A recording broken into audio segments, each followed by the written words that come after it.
se retrouve pour une petite vidéo pour vous parler de cette pleine lune qui avait lieu aujourd'hui, 27 avril, et qui était donc à 5h33 ce matin. On appelait ça une super lune parce que la lune était la plus proche de la Terre, c'est-à-dire qu'elle était à environ 350 000 km, tout simplement.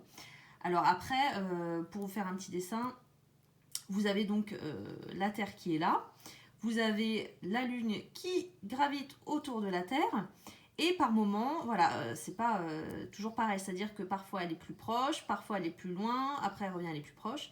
Et là, on était au point le plus proche, c'est-à-dire le périgée. En fait, on dit une super lune.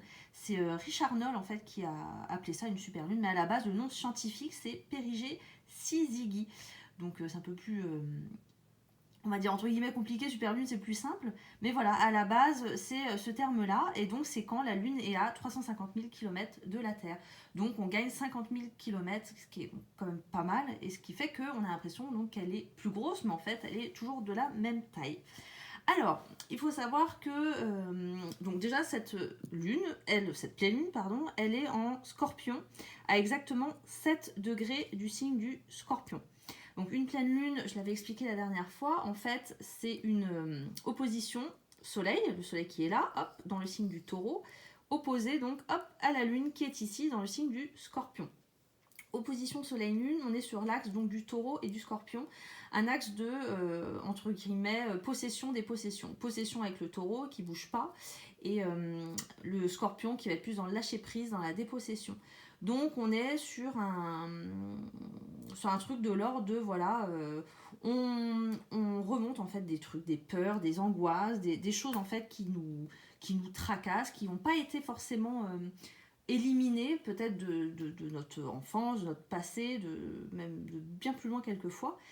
Mais là, on est dans cette énergie de se dire, eh ben, alors, il n'est pas question de le transformer à chaque fois, c'est pas dire je remonte le noir pour le mettre en lumière, non. Là, c'est juste les laisser remonter, tout simplement. Donc, toutes les peurs, les angoisses, tout ce qui n'a pas été forcément, qui n'a pas été sorti, eh bien, c'est le moment, en fait, de les laisser sortir, en fait. Juste les laisser sortir, et juste pour passer à autre chose. Et justement, là, on a quand même là, on a un gros stellium, c'est en fait, on a un amas de planètes qui se trouve dans le signe du Taureau, donc voilà, c'est quand même bien présent. Donc c'est quand même, le Taureau, il stagne, il n'aime pas trop le changement. Et là, justement, on nous demande de venir un peu changer tout ça, entre guillemets, de laisser aller, de ne pas rester campé, et d'être un peu dans la dépossession, de laisser venir en fait le truc, en fait, voilà, de pas faire un barrage et de laisser venir le truc. Donc forcément, en Scorpion, on est sur quelque chose de très émotionnel, surtout que on a Mars qui est en Cancer en ce moment. Alors Mars, c'est l'action, c'est le dynamisme, donc il est un peu freiné entre guillemets, parce que le Cancer, c'est pas un signe qui va être dans l'action à fond les ballons, au contraire, il est beaucoup dans le passé, à se recroqueviller dans sa petite coquille, à aller tranquillement en fait. Et donc là, Mars, il est dans les émotions, tout doucement, voilà, il y va tranquillou. Alors là, il y a un aspect qui n'est pas noté, mais vous avez la Lune aussi, là, qui est bien aspectée avec Vesta. Vesta, ça nous parle d'harmonie. Donc on est quand même, alors même si c'est entre guillemets un peu dégueulasse, c'est-à-dire que toutes ces ondes, tout ce truc qui nous pèse, il est en train de sortir parce qu'il y en a besoin. Après, peut-être qu'il y a des personnes, ils ressentiront pas ça parce que c'est pas le moment pour, il n'y a pas besoin. Mais là, ce qui a besoin d'être sorti, il sort, mais c'est pour du mieux. On n'est pas sur je sors ça et voilà, en gros, je garde ça et ça fera rien du tout. Non, au contraire. Là, on a quand même un aspect, on a un trigone avec Mars qui nous montre en fait que il va y avoir du courage, on s'en sort en fait pour le mieux, avec donc ce sextile avec Vesta qui est juste ici, qui nous parle d'harmonie. Donc on va vers l'harmonie de nos émotions en fait, tout simplement. C'est-à-dire qu'au lieu de tout retenir, d'être tout le temps dans la frustration, de ne pas sortir les choses, là ça sort pour aller justement vers de l'harmonie et un équilibre émotionnel. Parce que donc c'est vrai qu'en plus là, alors on a un triangle qui est juste ici qui relie donc Saturne avec tout cet amas de planètes et la Lune. Donc ce triangle là, il y a Saturne qui vient un peu freiner des cas de fer, et il est là en train d'apporter sa frustration là pour cette pleine lune aujourd'hui. En gros, voilà, il frustre, il peut donner un côté un peu déprimant, et là on est plus dans le truc à se référer à soi-même plutôt qu'à l'extérieur en fait, hein. Et ce Saturne, justement, il est là pour aller tout doucement, il dit mollo en fait. Donc effectivement ça amène de la frustration. Ça peut aussi être difficile aussi de partager ses sentiments, ses pensées, son affection envers l'autre, parce que ce Saturne, c'est un frein en fait, hein, et lui, il va cool, il est patient, mais du coup, il bloque un peu parce qu'il est en carré avec ce Soleil, cette Vénus, ce Mercure, Mercure, sa communication, Vénus, l'affectif, etc. Donc, ça peut bloquer en fait, amener de la frustration. On va pas. Voilà, on va bloquer ses sentiments, on va bloquer, donc on bloque ses sentiments, on bloque ses pensées, on bloque son affection en fait envers l'autre. Ça bute un petit peu en fait. Alors vous avez aussi donc cette lune qui est carrée à Uranus. Uranus c'est un peu électrique, ça bouleverse. Et donc le fait que c'est opposé pardon. Donc le fait que ce soit opposé ensemble, lune et Uranus, nos sentiments, nos émotions avec la lune, ça va venir un peu être voilà, en dents de scie, ça va un peu dans tous les sens. Ça fluctue, c'est un peu imprévu, on peut avoir envie de se rebeller, d'être un peu impulsif, mais de toute façon il y a Saturne qui est là pour venir dire non, ça sert à rien, moi je te freine et tu peux pas. Donc voilà, on est toujours dans ce truc de frustration, alors que pourtant on n'a qu'une envie, c'est d'exploser quoi un peu, hein. Les émotions elles sont franchement comme ça, parce qu'on en a envie, parce qu'on en a sûrement besoin aussi, mais voilà. Et ce Mars aussi qui est en Cancer, et ben, il dit doucement, les choses elles se feront progressivement, doucement, et voilà, tout ça, ça va se faire le temps que cette lune, hop, elle revienne au soleil pour la prochaine nouvelle lune qui aura lieu dans 15 jours, dans le signe en fait du taureau. Et là, il y a juste un besoin de sortir les choses, de s'épurer, sans forcément comprendre pour qui, pourquoi, etc. J'avais fait une vidéo sur un rituel de verre d'eau pour justement un peu purifier ses émotions, les faire sortir, et je sais que ça, pour le coup, ça fonctionne bien. Mais voilà, on n'est pas dans le côté à prendre des décisions, en tout cas. Voilà, ce Mars, il est cool. Et on y va tranquillement avec Saturne aussi qui freine. On ne prend pas de décision majeure comme ça à la hâte. Et on est plus sur Mars en Cancer, on est plus sur le côté à prendre soin de soi, être dans sa bulle. Alors ça peut amener aussi de la mélancolie par rapport au passé, à sa famille aussi. Ça peut nous remonter des trucs familiales. Si c'est pas le cas, bon, on les ressentira pas. Mais voilà, s'il y a des choses qui devaient sortir par rapport à la famille ou au passé, voilà, ce sera ce moment-là où ça va sortir. Et il y a un truc en fait un peu de l'ordre de se dire, voilà, de grandir et de devenir un peu sa propre sécurité affective. Si on trouvait sa propre sécurité avec le taureau dans ses relations, dans sa famille, là c'est plutôt revenir à soi, à aller dans les profondeurs de soi et de retrouver sa propre sécurité soi-même sans la chercher avec Pierre-Paul Jacques en fait, hein, tout simplement.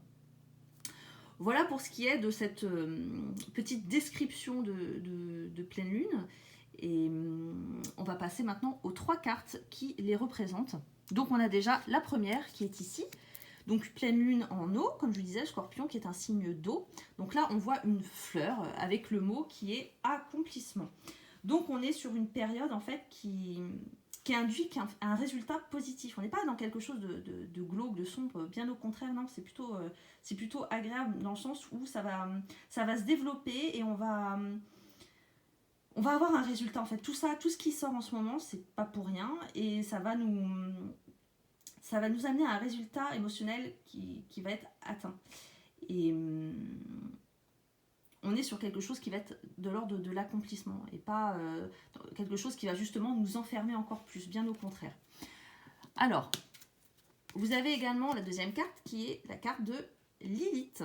Lilith qui est la déesse de la petite lune noire, déesse du signe du Scorpion. À la base, Lilith, c'est une femme en fait qui était jugée comme une mauvaise femme entre guillemets parce qu'elle avait ce côté en fait un peu rebelle, un peu indépendante, qui n'était pas forcément acceptée en fait. Et maintenant justement on est dans ce nouveau monde où il y a cette femme qui est considérée justement indépendante et créatrice en fait des choses. On n'est plus du tout sur le même regard. Donc là on la voit en fait, elle a donc ses cheveux là, elle est un peu dans ce rôle du coup on va dire de tentatrice. Donc dans ses cheveux ça symbolise un peu l'arbre de vie qui est un peu de l'ordre du sacrifice en fait. Et il y a un côté un peu puissant avec ces serres là qu'elle a. C'est un peu femme oiseau en fait. Hein. Et en même temps, elle est pleine de sagesse. À la base, elle a été créée en fait pour Adam.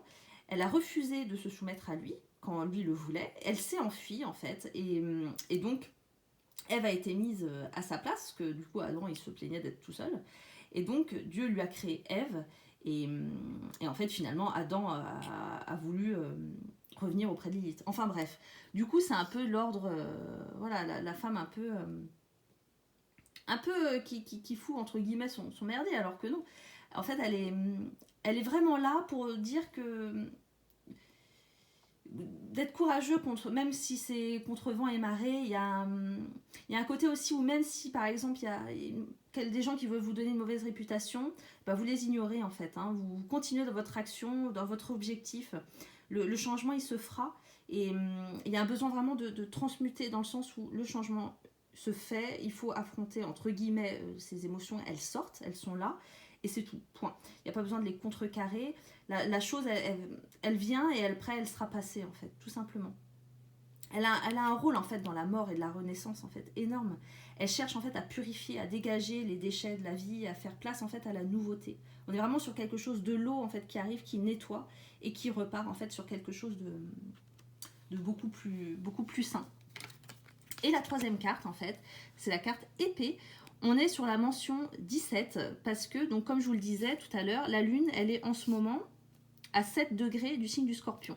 Et donc, cette carte, elle représente les degrés entre 25 degrés du signe de la Balance et 8 degrés du signe du Scorpion. Donc, on est effectivement dans les 7 degrés du Scorpion. On a Mercure et Pluton qui sont là.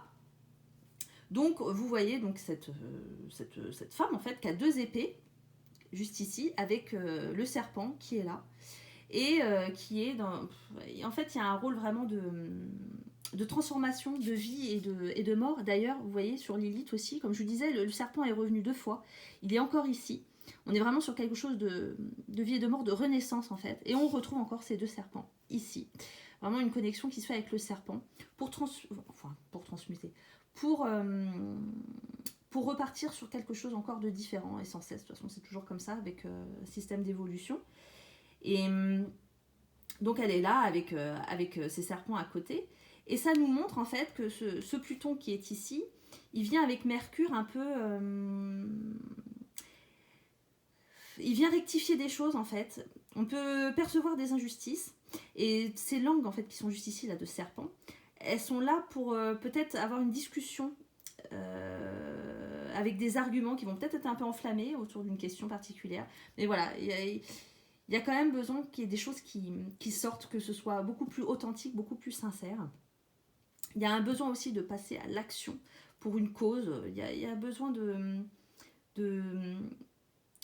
peut-être qu'il y aura des pensées aussi de revanche, d'erreurs passées. On va vouloir prendre sa revanche sur quelque chose. Mais voilà, on est sur un esprit quand même de purification tout simplement, avec ces serpents, de sortir les choses, de les cracher un peu comme on dit la vipère qui crache son venin, bah là on crache quoi. Voilà, donc écoutez, j'espère que ça vous aura plu, parlé, ou peut-être pas non plus, mais je vous dis à bientôt pour une prochaine vidéo sur la nouvelle lune qui sera en taureau. Allez, salut!